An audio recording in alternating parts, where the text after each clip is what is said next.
Good morning everyone. दोस्तों आज है मार्च 17, 2023 और हम लोग करने वाले हैं द हिंदू न्यूज़पेपर के एनालिसिस। मेरा नाम है सितेंद्र चौधरी और आज फिर से हम लोग कुछ टॉपिक्स करने वाले हैं। आज नंबर ऑफ टॉपिक्स काफ़ी कम है तो आज काफ़ी समय बच सकता है, अपना सेव हो जाएगा। तो कौन कौन से टॉपिक करने वाले हैं ब्रीफली देख लेते हैं। एनआरआईज को लेके, यानी कि जो इंडियंस बाहर रहते हैं भैया, उनके लिए वोटिंग का क्या प्रोविज़न है, क्या होना चाहिए और इलेक्शन कमीशन ऑफ इंडिया की तरफ से क्या प्रपोजल आया है, इसके बारे में बात करेंगे। उसके अलावा ओशन वाटर जो होता है आपको पता है बहुत सोल्टी होता है, पीने लायक नहीं होता है, तो उसको फ्रेश वाटर में कैसे कन्वर्ट किया जाता है उसकी टेक्नोलॉजी के ऊपर हम लोग यहाँ पे बात करने वाले हैं। जापान और कोरिया के रिलेशन के बारे में थोड़ा सा बात करेंगे। उसके अलावा एक दो छोटी छोटी और इंटरनेशनल न्यूज़ हैं। उसके अलावा हमारा एक जो आज एडिटोरियल है, एडिटोरियल तो नहीं है खैर, मैं कहूँगा ये इट्स लाइक एन इंटरव्यू, ठीक है, उस इंटरव्यू के बारे में बात करेंगे जिसमें women, education, marriage, employment, family structure, culture, tradition, इन सब चीज़ों के बारे में बात की गई है। वो थोड़ा हम लोग देखने वाले हैं। टेक्स्ट सेक्शन में आज कुछ खास मज़ेदार चीज़ मुझे लगी नहीं, ऐसे फालतू के दे रखे हैं सिनेमा विनेमा को लेके, तो वो मैंने आज छोड़ दिया है। चलिए जी, सीधा बढ़ते हैं पहले पेज पे। और ये देखिए पहले पेज पे क्या है, neither side backing down parliament logjam runs on. Logjam का मतलब होता है कि भैया वो अटक गया है, ठीक है, जिसे हमारे यहाँ पे पंजाबी में कहते हैं कि भैया गरारी फंस गई है। मतलब को दोनों पार्टी कॉम्प्रोमाइज करने के लिए बिल्कुल भी तैयार नहीं है। तो ये जो फंस गई है ना गरारी, मतलब ये जो लॉग जैम हो गया है, ये क्यों हुआ है? एक तरफ जो है कांग्रेस और दूसरी अपोजिशन पार्टीज हैं और दूसरी तरफ बीजेपी और एनडीए, मतलब और एनडीए उसकी जो है सपोर्टिंग पार्टीज हैं जो कि पावर में है। These are out of power. तो इस समय भैया झगड़ा ये चल रहा है, यू नो वेरी वेल, कि कांग्रेस गवर्नमेंट ने मतलब जो राहुल गांधी जी हैं वो अभी कैम्ब्रिज में गए थे। उन्होंने वहाँ पे भाषण दिया जिसमें उन्होंने कुछ बातें बोली, अपने एक्सपीरियंस शेयर किए। अब बीजेपी वालों का ये कहना है, मतलब जो सरकार पावर में है उनका ये कहना है कि भाई राहुल गांधी जी ने जो है वो देश के खिलाफ वहाँ पे बोला है, एंटी नेशनल है, देश की बेइज्जती करवा के आए हैं, डेमोक्रेसी के ऊपर सवाल खड़े किए हैं, जबकि इंदिरा गांधी जी ने सबसे ज़्यादा डेमोक्रेसी को डैमेज किया था। वो सारी चीज़ें, यू नो वेरी वेल, वो जो चीज़ें होती हैं पॉलिटिक्स में। इनका यह कहना है कि भाई पहली बात तो जो पोजीशन वाले हैं वो डिमांड कर रहे हैं कि एक जेपीसी बनाया जाए, जॉइंट पार्लियामेंट्री कमेटी बनाई जाए, और अडानी जी के जो काले कारनामे हैं उनकी जांच की जाए इंडिपेंडेंट तरीके से, जेपीसी बना के, जॉइंट पार्लियामेंट्री कमेटी बना के, और ये देखा जाए कि अडानी को सरकार ने कितनी मदद की डायरेक्टली और इनडायरेक्टली। तो उन्होंने वो इसकी डिमांड कर रहे हैं और वो कह रहे हैं कि भाई राहुल गांधी जी माफ़ी मांगे। राहुल गांधी, कांग्रेस वाले कह रहे हैं भाई किस चीज़ का माफ़ी मांगे? बहुत सारी ऐसी बातें मोदी जी के द्वारा पहले बोली गई हैं। मोदी जी जापान में गए, वहाँ पे उन्होंने बहुत कुछ बोला। बोला कि मेरे देश के लोग जो है वो शर्म महसूस करते हैं इंडियन होने पे, राइट। देश में पैदा होना एक शर्म की बात हुआ करती थी। अमेरिका गए, उन्होंने वहाँ पे भी ऐसी बातें बोली। ब्रिटेन गए, वहाँ पे भी उन्होंने ऐसे बोली। मतलब जब आप बोल रहे हो तो आप तो देश की बेइज्जती नहीं कर रहे हो, हम बोल रहे हैं तो हम लोग देश की बेइज्जती कर रहे हैं। तो ये पूरा पॉलिटिकल टसल इनके बीच में चल रहा है और फिर अडानी जी वाला एंगल तो बीच में आ ही गया है। तो ये सारी चीज़ें हैं, ठीक है। तो इसीलिए जो है भैया हो गया है लोग जम, कुछ भी काम नहीं हो पा रहा है। कल सिर्फ 2 मिनट का काम हुआ, सिर्फ 2 मिनट पार्लियामेंट चली और उसके बाद वो बंद हो गई। खैर ये सब चीज़ें चल रही हैं, ये कोई हमारे एग्जाम के परस्पेक्टिव से ज़्यादा इंपॉर्टेंट नहीं है। बट यस, पॉलिटिकल पार्टी ज़रूरी हैं, मल्टी पॉलिटिकल पार्टी सिस्टम है अपनी कंट्री में, डेमोक्रेसी के सर्वाइवल के लिए अपोजिशन का होना भी बहुत ज़रूरी है ना।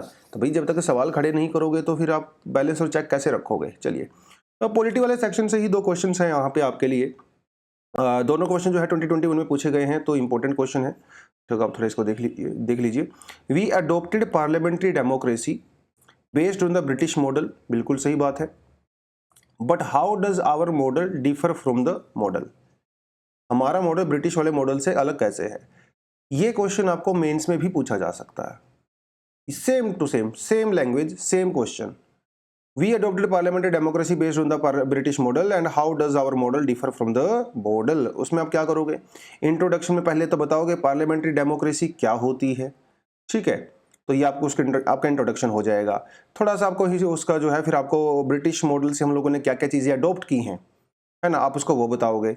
सिमिलैरिटीज़ बताओगे पहले तो, फिर दोनों के बीच में डिफरेंसेस बता दोगे, आपका आंसर जो है वो आराम से हो जाएगा, ठीक है। With reference to the Indian judiciary consider the following statement, ये भी लास्ट ईयर का क्वेश्चन, 2021 का क्वेश्चन है, तो आप इसको भी आराम से पढ़ सकते हो, ठीक है। दोनों क्वेश्चन है, नीचे कमेंट सेक्शन में जाके आप कमेंट करेंगे। चलिए। India reports over 700 Covid cases in one day. भाई थोड़ा कोविड के केसेस बढ़ने शुरू हो गए हैं इंडिया में, बहुत अनफॉर्चुनेट सी बात है। खासकर महाराष्ट्र, गुजरात, तेलंगाना, तमिलनाडु, केरला और कर्नाटका में। केरला में सबसे ज़्यादा केसेस केरला और कर्नाटका, केरला से और कर्नाटका से आ रहे हैं, जहाँ पे पॉजिटिव रेट जो है वो 2.5% से भी ज़्यादा है, जो कि हमारी नेशनल एवरेज से बहुत ज़्यादा है। नेशनल एवरेज जो हमारी वो है जो ओनली 0.61% है, तो काफ़ी ज़्यादा केस यहाँ पे आ रहे हैं। और इवन एक पर्सन की डेथ भी हुई है कर्नाटका में, आई गेस कोविड की वजह से अनफॉर्चुनेटली। तो टोटल इंडिया में जो डेथ हैं वो लगभग 5,30,000 के आसपास पहुँच गई हैं। बहुत बड़ा नंबर है भाई, ठीक है। तो कुछ चीज़ें हैं यहाँ पे। जो वेरिएंट पाया गया है वो है XBB.1.16, ठीक है। क्या आपको याद करना है एग्जाम के लिए? बिल्कुल भी नहीं करना है। अभी इसकी पॉजिटिव रेट क्या है, इसकी मोर्टेलिटी रेट क्या है, ये कुछ इन्होंने खास डिस्कस इसमें किया नहीं। अगर ये इसके केसेस ज़्यादा बढ़ते हैं तो डेफिनेटली ये जो वेरिएंट है ये ज़्यादा इन्फेक्शियस है, नो डाउट इन्फेक्शन ज़्यादा होता है। बट सरकार ने कहा है कि भाई हम कुछ लोकल स्टेप लेने की रिक्वायरमेंट है, ज़्यादा टेस्टिंग करेंगे, है ना, ट्रीटिंग करेंगे, ट्रैकिंग करेंगे, तो थोड़ा सा सावधानी रहने की, बरतने की ज़रूरत है। And if you belong to this status, अगर आप न्यूज़पेपर एनालिसिस देख रहे हो तो भाई थोड़ा मास्क वास्क अगले 10-15 दिन पहनना शुरू कर दो, ठीक है। चलिए, election commission proposal to allow e postal ballot for the overseas voters under review. Overseas मतलब जो कि इंडिया से बाहर रहते हैं, ठीक है। क्या वो इंडिया में वोट कर सकते हैं? बिल्कुल कर सकते हैं। तो ऐसा नहीं है कि वोट नहीं कर सकते, भैया वोट तो कर सकते हैं, बट उनको वोट करने का तरीका अलग होता है। जो करंट सिनेरियो है एनआरआईज को लेके वो क्या है, ये 2011 में इस प्रोविजन को इंट्रोड्यूस किया गया था, जब हम लोगों ने अपने आरपी एक्ट 1950 को अमेंडमेंट किया था। एनआरआई इंडिया में वोट कर सकते हैं, उनके पासपोर्ट के ऊपर उनका जो एड्रेस होता है उस एड्रेस पे जाके वो, लेकिन उनको पर्सनली आना पड़ेगा। ऐसा नहीं है कि उनके बिहाफ पे कोई और वोट कर देगा, नहीं, ऐसा नहीं होता है। इलेक्ट्रॉनिक वोटिंग वाला कोई सिस्टम नहीं होता, कोई ईमेल नहीं होता, कोई चिट्ठी नहीं होती है। You need to actually visit your place in person, जहाँ पे आप जाके विजिट कर सकते हो। वहाँ पे जो रिजाइडिंग ऑफिसर होते हैं, आप उनको एडवांस में इन्फॉर्मेशन देनी पड़ती है कि भैया मैं यहाँ पे वोट करने वाला हूँ। यूनाइटेड नेशन की जो रिपोर्ट है 2015 की, उसका ये कहना है कि भैया इंडिया लगभग 16 मिलियन, 1.5 करोड़ से ज़्यादा लोग जो है वो इंडिया के जो है वो बाहर रहते हैं। और ये दो आप देख सकते हो 8 साल पहले का आंकड़ा है, तब तो परसेंटेज और भी ज़्यादा बढ़ गई है। 2019 के लोकसभा इलेक्शंस में 25,000 लोगों ने इंडिया में एक्चुअली वोट किया था, आए होंगे उस समय इंडिया में। अब देखो, मुझे तो नहीं लगता स्पेशली कोई अमेरिका से सिर्फ वोट करने के लिए जो है 2 लाख रुपए की टिकट लेके आएगा, आने जाने का, रहना खाना खर्चा वो सब होता है। आप इंडिया में आए होंगे पहले से ही, है ना, अपनी फैमिली को विजिट करने एंड ऑल दैट। जो इलेक्शन का पीरियड होगा तो आपने सोचा चलिए वोट कर लेता हूँ। तो ये तो है भैया प्रोविज़न। 2017 में प्रपोजल आया, और प्रपोजल में जो कैबिनेट का प्रपोजल ये था, उन्होंने कहा कि भाई हम लोग प्रॉक्सी वोटिंग करवा सकते हैं। प्रॉक्सी वोटिंग जैसे आप लोग कॉलेज में प्रॉक्सी अटेंडेंस लगवाते हो, है ना, मतलब आपके बिहाफ पे कोई और आपके भाई बंधु वोट कर सकते हैं।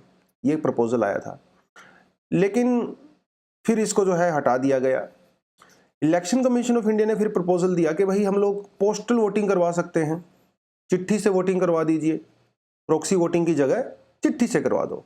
लेकिन इसकी अपनी लिमिटेशंस है, चिट्ठी की प्राइवेसी है, वो सारी चीज़ें करके फिर 2018 में प्रपोजल आया कि हम लोग ई पोस्टल करवा सकते हैं, इलेक्ट्रॉनिक वोटिंग करवा सकते हैं, ठीक है। अब उस इलेक्ट्रॉनिक वोटिंग वाले जो प्रपोजल था उसके ऊपर बातचीत चल रही है।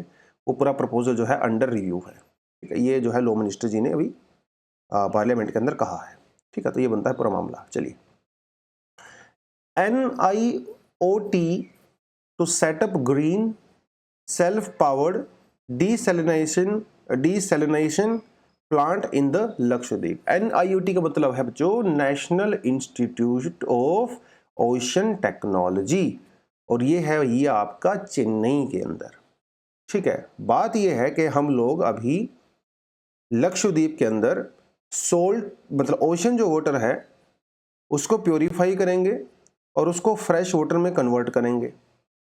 ये प्लांट लगाने जा रहे हैं हम लोग। तो क्या पहले से लक्षद्वीप में प्लांट एग्जिस्ट करते हैं? बिल्कुल करते हैं। कारावती, अगाती और मिनीकोय, यहाँ पे ऑलरेडी प्लांट हैं, और कुछ प्लांट अभी अंडर कंस्ट्रक्शन है, कुछ प्लांट का भी प्रपोजल आने वाला है।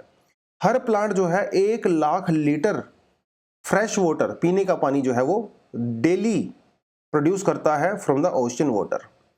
बाकी ये टेक्नोलॉजी काफ़ी कॉस्टली होती है, इसमें कोई डाउट नहीं, अभी कॉस्टली ही है ये, शुरू हो सकता है लेटर ऑन थोड़े सस्ती हो जाए।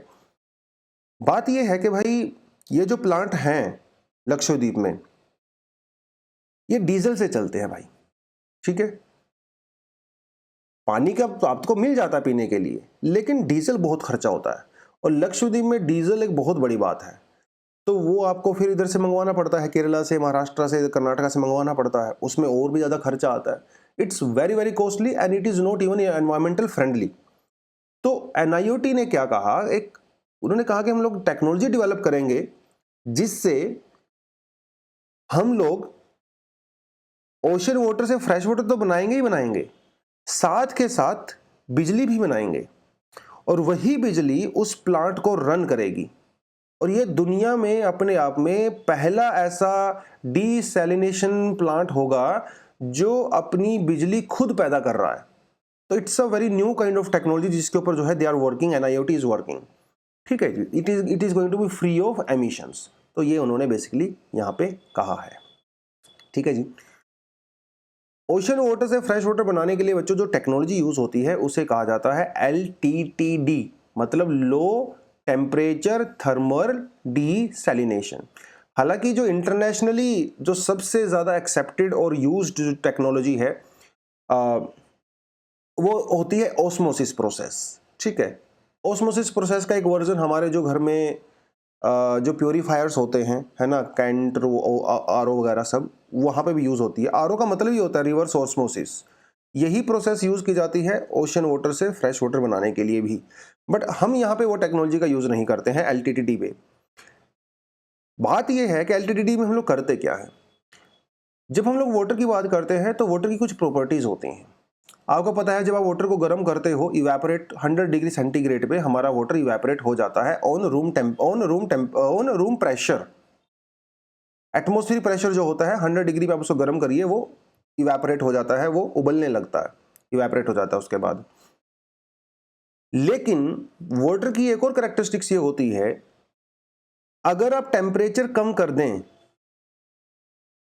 और प्रेशर भी कम कर दें तब भी वाटर जो है वो इवेपोरेट हो जाता है। समझ रहे हो? वाटर को इवेपोरेट करने के दो तरीके हैं, या तो टेम्परेचर बढ़ा दीजिए, प्रेशर नॉर्मल रखिए, या फिर टेम्परेचर कम कर दीजिए और प्रेशर कम कर दीजिए। लो टेम्परेचर लो प्रेशर पे पानी जल्दी इवेपोरेट हो जाता है। इसी प्रॉपर्टी का हम लोग फायदा उठाते हैं। देखिए पानी जो सरफेस होता है ना, वाटर का जो सरफेस होता है वो गर्म होता है, it is like around 24, 25, 26 degree centigrade. लेकिन जो डेप्थ में वाटर होता है वो कंपेरेटिवली काफी ठंडा होता है, ठीक है, 3, 4, 5 डिग्री सेंटीग्रेड के आसपास होता है। तो नीचे वाला जो पानी होता है जो ठंडा होता है, हम उसको क्या करते हैं, प्रेशर जनरेट करते हैं उसका, हम लोग क्या करते हैं, उसको लो प्रेशर जनरेट करते हैं। तो ठंडा तो पहले से ही है, लो प्रेशर जनरेट करते हैं, उसको ऊपर ले आते हैं, फिर उसको डी प्रेशर करते हैं, उसके प्रेशर को फिर एकदम से रिलीज कर देते हैं, और उस प्रोसेस में वो जो ठंडा पानी होता है वो इवेपोरेट हो जाता है, और उस इवेपोरेशन से जो वाटर वेपर निकलते हैं हम उसको कलेक्ट कर लेते हैं, दैट इज फ्रेश वाटर, ठीक है। क्योंकि हमारे ओशन वाटर के अंदर सॉल्ट और वाटर दोनों मिक्स होते हैं। सोल्ट को सेपरेट करना होता है, नमक को, तो पीने लायक हो जाता है। अगर आप नमक वाला पानी पियोगे ओशन वाटर तो आप कभी खत्म हो जाओगे, सीधा सीधा राम राम सत्य हो जाता है। सोल्ट हैवी होता है फ्रेश वाटर से, तो अगर आप सोल्ट वाटर को इवेपोरेट कर देते हो तो फ्रेश वाटर आपके पास बचता है, सोल्ट पीछे से बचता है, उसको आप निकाल के आराम से यूज कर सकते हो। तो इस टेक्नोलॉजी में हम लोग उसी चीज का फायदा उठाते हैं, जो नीचे से ठंडा पानी होता है ओशन का, उसे हम लोग क्या करते हैं, लो प्रेशर पे इवेपोरेट करते हैं। That is how this ocean water is converted into a fresh water, ठीक है। ये होती है भैया टेक्नोलॉजी। अब ये जो प्रेशर टेम्परेचर डिफरेंस है दोनों के बीच में, इसे हम लोग किसके लिए यूज कर सकते हैं, बिजली बनाने के लिए भी यूज कर सकते हैं, ठीक है। तो वो क्या करेंगे, इसका बिजली बनाने के लिए भी यूज करेंगे और कन्वर्ट करने के लिए भी यूज करेंगे। तो भैया एक तीर से एक्चुअली दोनों, जो यहाँ पे दो शिकार करने की कोशिश की जाएगी बाय NIOT। तो ये है थोड़ा सा यहाँ पे मामला, ठीक है जी। चलिए जी आगे बढ़ते हैं, एक दो इंटरनेशनल सी न्यूज़ हैं फालतू की, थोड़े इसको देख लेते हैं। UK bans TikTok on the government phones over security ground. China का भैया सीधा सीधा फंडा है। चाइना की जो भी कंपनीज हैं, चाहे वो चाइना के अंदर ऑपरेट कर रही हो, चाहे वो चाइना से बाहर ऑपरेट कर रही हो, उनका चाइना की गवर्नमेंट के साथ सीधा सीधा कॉन्ट्रैक्ट होता है कि अगर चाइना की गवर्नमेंट चाहे तो उन कंपनी के यूजर्स के डेटा को एक्सेस कर सकती है। और टिकटॉक एक बहुत बड़ा प्लेटफॉर्म है यूरोपियन कंट्रीज में और अमेरिका में, much much much bigger than the Instagram. तो वहाँ के बहुत ज़्यादा लोग यूज़ करते हैं टिकटॉक को। वो तो भला हो इंडियन गवर्नमेंट का टिकटॉक को बैन कर दिया, नहीं तो यहाँ पे दुनिया पगला गई थी, है ना। तो खैर, सिक्योरिटी कंसर्न थे इसलिए इंडिया ने उसको बैन किया था। यही सिक्योरिटी कंसर्न अभी यूके में और अमेरिका में भी है। अमेरिका ने तो परसों सीधा सीधा बोला है चाइना को कि या तो आप टिकटॉक की ओनरशिप किसी और को ट्रांसफर कर दो, नहीं तो भैया हम लोग भी टिकटॉक को बैन करने वाले हैं। उसी सिक्योरिटी कंसर्न के चक्कर में यूके ने भी बोला है, और यूके ने तो बैन कर दिया बेसिकली। जो गवर्नमेंट फोन्स हैं उन पे बैन कर दिया गया है। प्राइवेट फ़ोन आप जो है अपने रिस्क पे यूज़ कर सकते हो। लेकिन ये एक स्टेप है, हो सकता है फ्यूचर में अगर कोई एविडेंस मिलता है ऐसा कि वो वायलेशन हो रहा है उन चीज़ों का, तो ब्रिटेन उसको बैन कर सकता है। बेसिकली ये एक ट्रेड वॉर है। ये तो बहाने हैं, सिक्योरिटी ये वो फलाना ढिमकाना। ये ट्रेड वॉर है जो कि यूरोप और अमेरिका की जो कंपनीज़ हैं उनके डोमिनेशन को मेंटेन करने के लिए दुनिया भर में किया जा रहा है, और चाइना यहाँ पे टारगेट है। Poland to be the first NATO member to give MiG-29 fighter jets to Ukraine. या नेटो की बात हो रही है। ओ इधर अपना पड़ता है, ये देखिए, ये रहा आपका यूक्रेन। ठीक है, यूक्रेन कौन कौन सी कंट्री से बाउंड्री शेयर करता है? देखिए वैसे तो ये क्रीमिया है, क्रीमिया को मैंने यूक्रेन के अंदर ही लिया है। ठीक है, यहाँ पे आपका आ जाता है रोमानिया। रोमानिया के बाद इधर आपका आ जाता है हंगरी, स्लोवेकिया, इधर आ जाता है आपका पोलैंड। ठीक है जी, पोलैंड। और इधर आपका आ जाता है रशिया। ये कंट्री जो है बाउंड्री शेयर करती हैं भाई। ठीक है, किसके साथ? रशिया के साथ। ठीक है, Poland used to be a part of USSR. ठीक है, बाद में पोलैंड इंडिपेंडेंट हो गया और बाद में जो है नेटो का मेंबर भी बन गया। ठीक है, 1999 में it became a member of NATO as well. Poland की और रशिया की बहुत आपस में 36 का आंकड़ा है। इनकी वर्ल्ड वॉर 2 की हिस्ट्री है और उससे पहले की हिस्ट्री भी बहुत सारी रही हैं। ठीक है, तो पोलैंड यूक्रेन काफ़ी समय से डिमांड कर रहा था कि उसको फाइटर जेट्स दिए जाएं बाय वेस्टर्न कंट्रीज़। यूएसए और यूके से उसने काफ़ी ज़्यादा मदद मांगी थी कि मुझे फाइटर जेट दे दो, लेकिन अभी तक यूएसए और यूके ने नहीं दिए हैं। क्यों नहीं दिए हैं, उसके पीछे सबसे बड़ा रीज़न जो बताया जा रहा है वो ये है कि यूएसए और यूके के जो फाइटर जेट हैं उनको ट्रेन करने के लिए, उनको चलाने के लिए, उड़ाने के लिए यूक्रेन के पास ट्रेंड पायलट्स नहीं हैं। इनकी ट्रेनिंग के लिए ही कम से कम 1.5-2 साल लगता है। एक एक पायलट को 1.5-2 साल तक लगातार ट्रेनिंग देनी पड़ती है, तब जाके वो इनको उड़ा सकता है, अदरवाइज आप उनको नहीं उड़ा सकते। और उड़ाना एक अलग बात है भाई, लड़ना अलग बात है, तो उसके लिए आपको कई सालों का एक्सपीरियंस चाहिए। ऊपर से जो यूएसए और यूके के जो फाइटर जेट है, इनको टेक ऑफ करवाने के लिए भी जिस तरह के स्पेशल टाइप ऑफ रनवे चाहिए, वो नहीं है यूक्रेन के पास। तो इनका तो रीज़न ये है, हालांकि ये अपने तरीके से मदद कर रहे हैं। पोलैंड यहाँ पे सामने आया है। पोलैंड के पास जो फाइटर जेट हैं वो 1990s में और उससे भी पहले थोड़ा यूएसएसआर से ही खरीदे गए थे। मतलब रशिया ने ही इनको दिए थे, लेकिन क्योंकि वो बहुत पुराने हो चुके हैं तो मोस्टली तो बर्बाद ही हो चुके हैं, सेकंड हैंड है, उसको हटा रहे हैं फालतू में करके।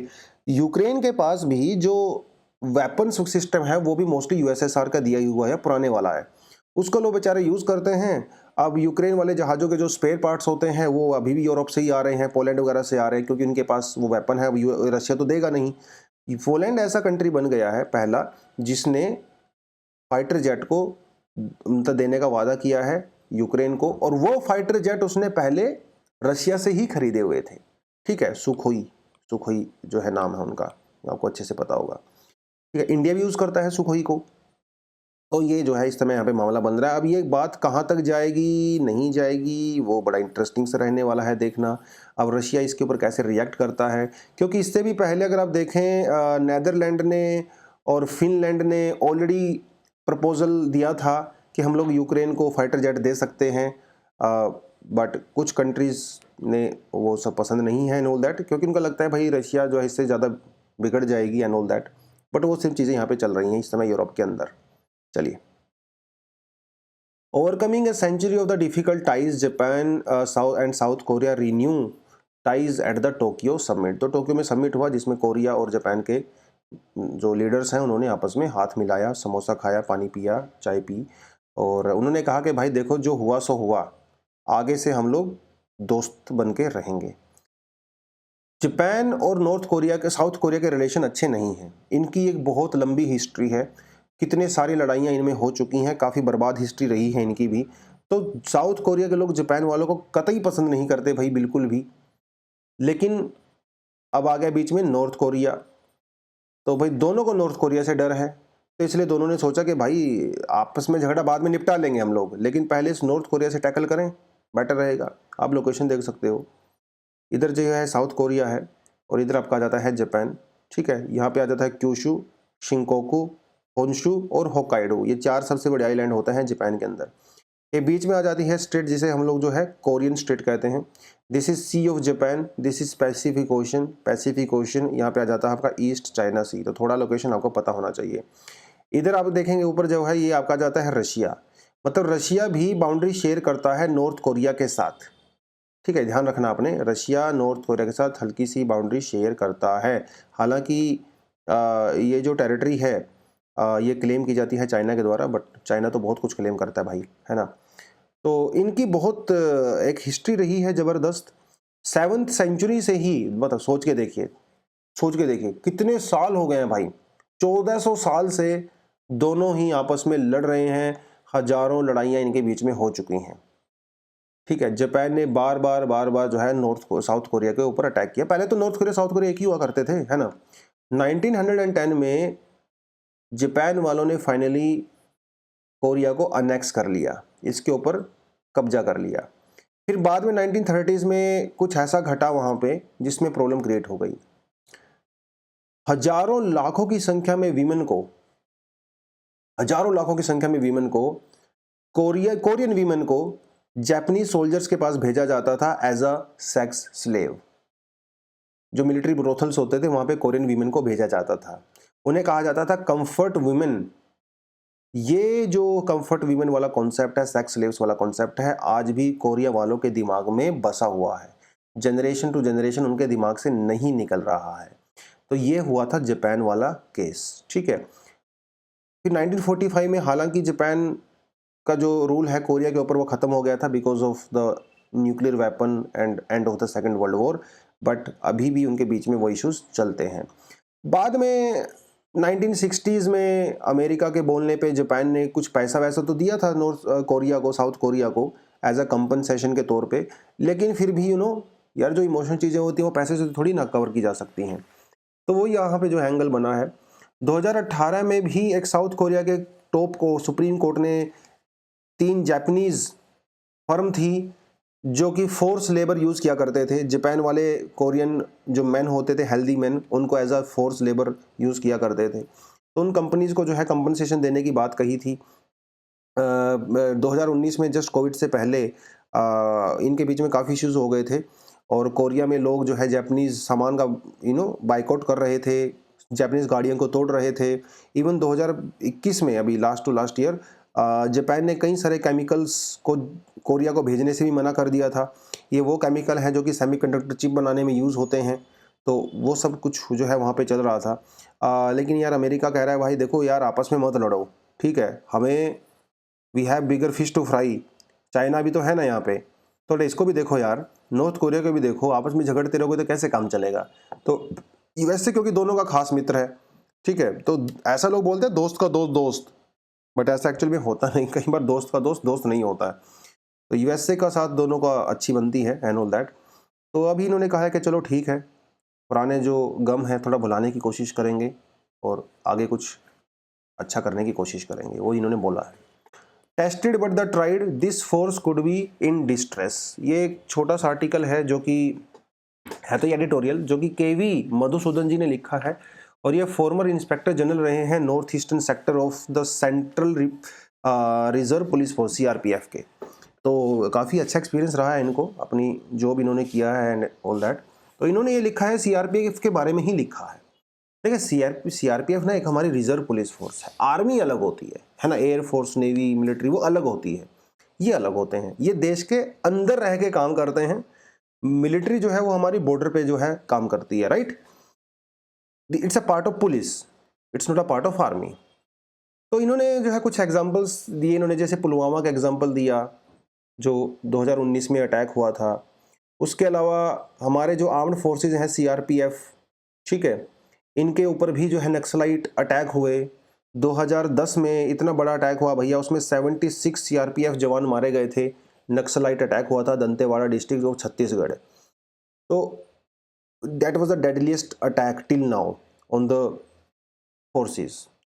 तो इनका ये कहना है कि भाई ये जो इंटरनल सिक्योरिटी का जो इशू है वो इंडिया में बहुत सीरियस है, ठीक है।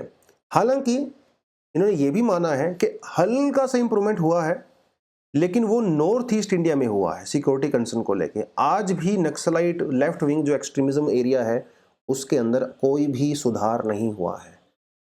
एंड नक्सलाइट एरिया और जो कश्मीर वाला एरिया है उसमें कोई सुधार इन्होंने नहीं कहा है।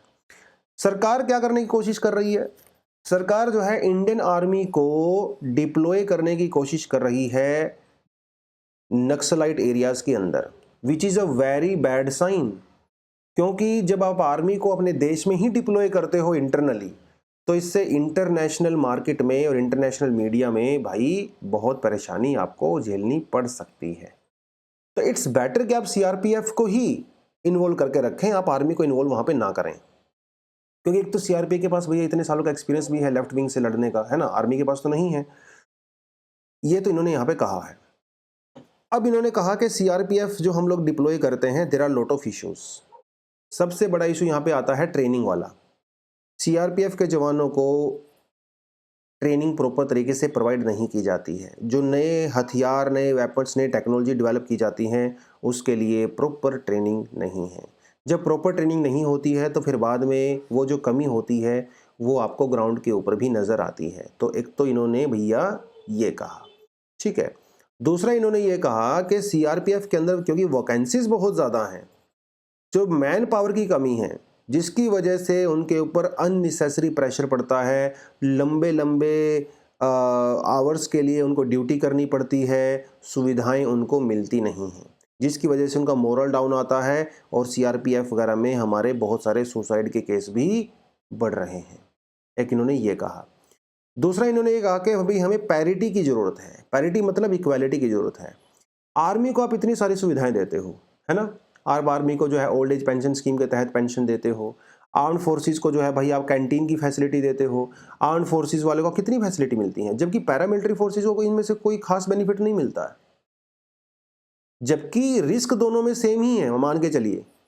बल्कि कई केसेस में तो सीआरपीएफ के जवानों पे रिस्क ज़्यादा है एज कम्पेयर टू बॉर्डर जो कि बीएसएफ के जवान हैं या फिर जो हमारी आर्मी है।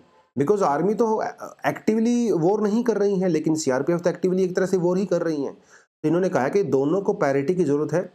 आप उनकी वैकेंसीज को फिल कीजिए, उनकी जो सुविधाएं दी जाती हैं वो दीजिए, सैलरी वगैरह बढ़ाइए एंड ऑल दैट। वो जो है इन्होंने यहाँ पे कहा है। अब ये कुछ करेंगे तो उनका मोरालिटी जो मोरल है वो भी हाई रहेगा।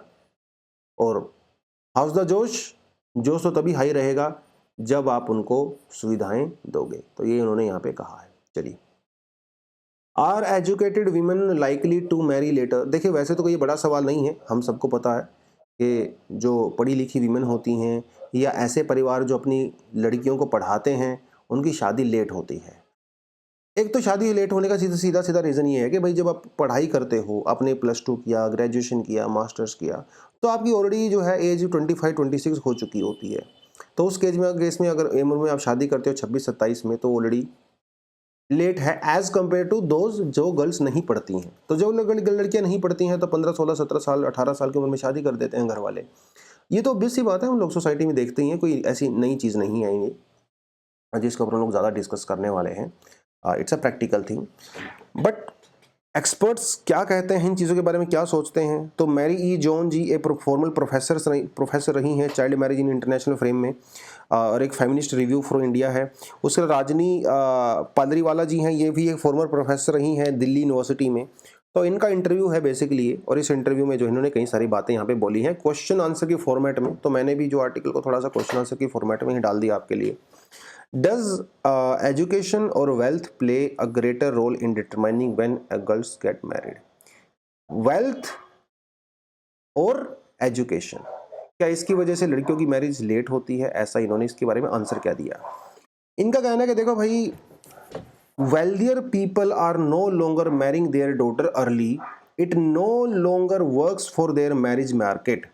But among the very poor, this practice continues to a much greater degree. The poor do not want to wait, as there will be more demand for the dowry in that case. आज जितना लड़की की शादी late करोगे और वो पढ़ी लिखी भी नहीं है, मार्केट में जॉब भी नहीं करती है, तो उसके लिए रिश्ते ढूंढने मुश्किल हो जाते हैं। आपको ज़्यादा डाउरी देनी पड़ती है, इसीलिए लोग जल्दी अपनी गर्ल्स की शादी कर देते हैं, ऐसा इन्होंने कहा है। जो पढ़े लिखे होते हैं वो लेट करते हैं क्योंकि उनकी मैरिज मार्केट के हिसाब से वो सूटेबल होता है।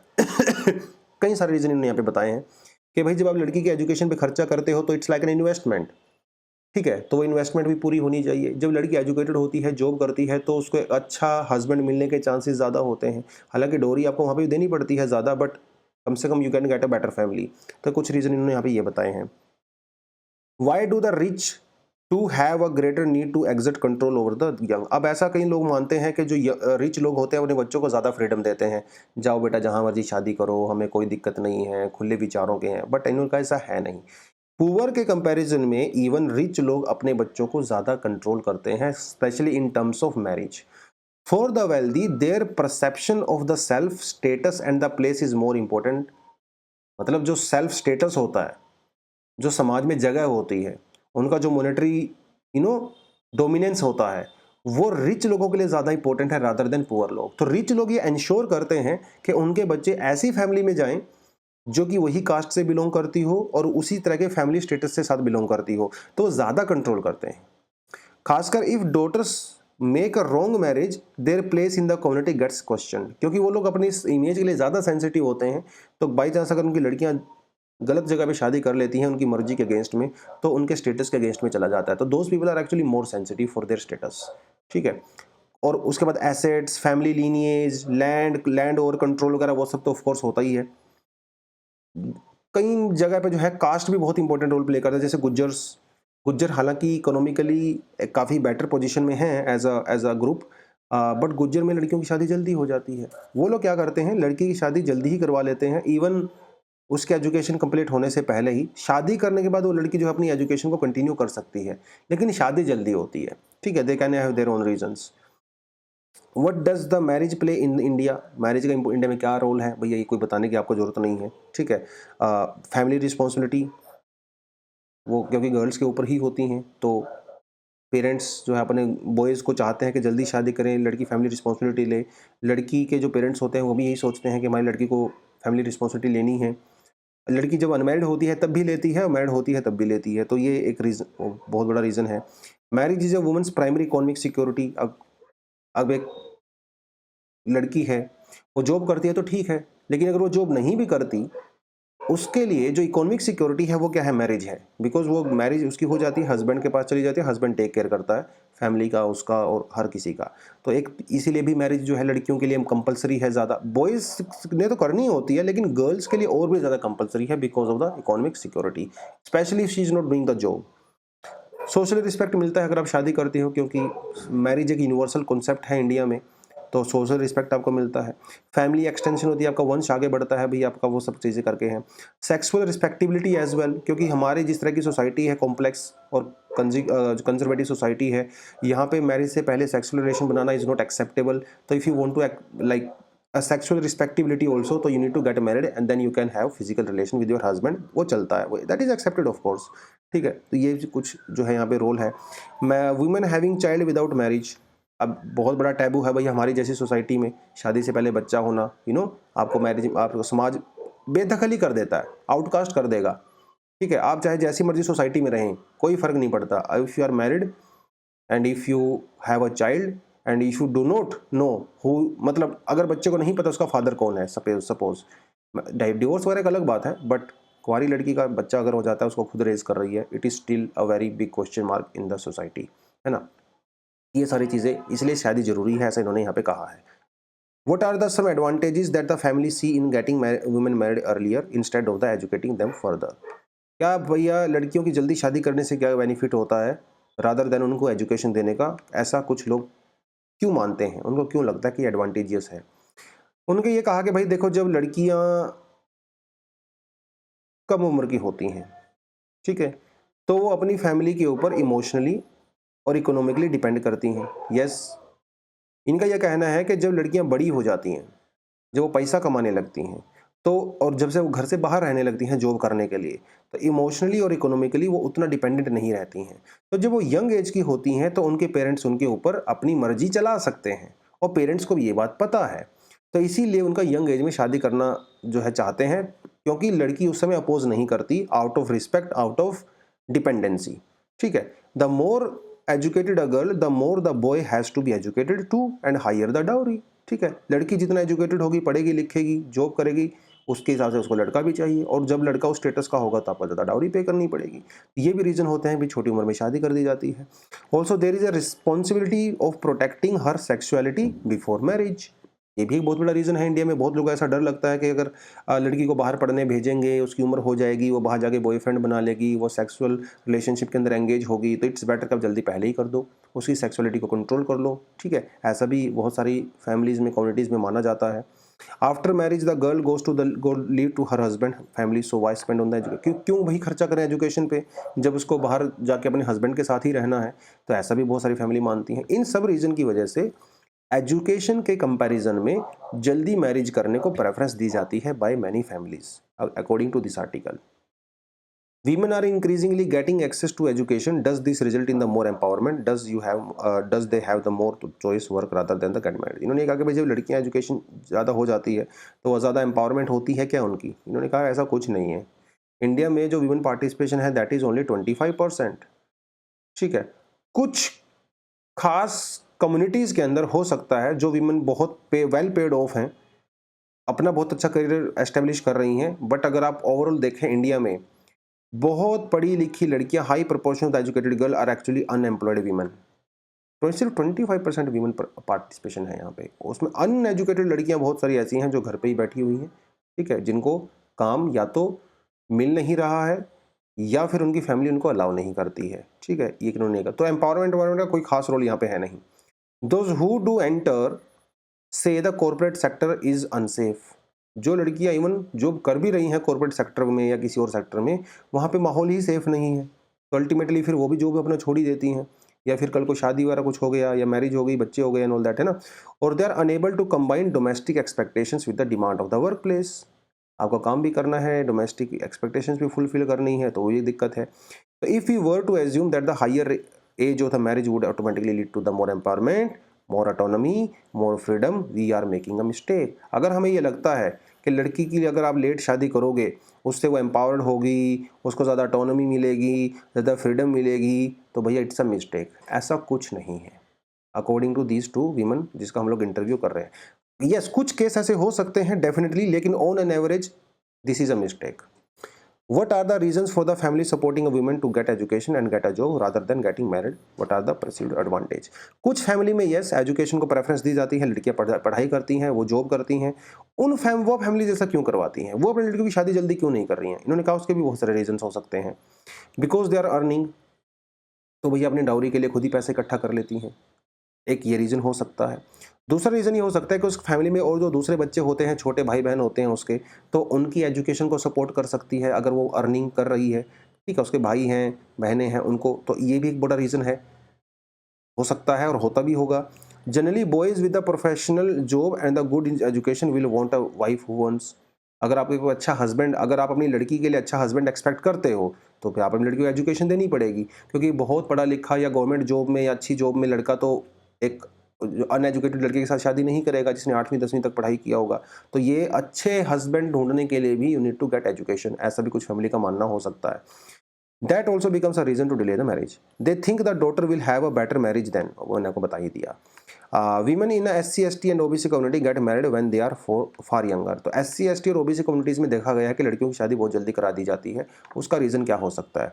उसका रीज़न ये हो सकता है, भैया देखो काम तो है नहीं, डिसेंट वर्क तो है नहीं, उनको वही हाउस होल्ड एक्टिविटी करनी रहती हैं, या फिर हाउस हेल्प की जॉब हो, तो because there is not a decent job, और these girls are more vulnerable to the violence from the higher caste people.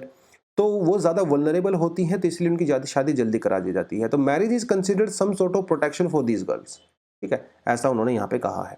तो ये जो है आर्टिकल है, वैसे तो मैंने एक्सपेक्ट नहीं किया था इतना समय लगेगा आज एनालिसिस में, बट कोई बात नहीं, हम लोगों ने अच्छे से डिस्कशन किया। I hope you got the point. ठीक है, तो कल मिलते हैं नई एनालिसिस के साथ। Thank you very much, all the best, जय हिंद।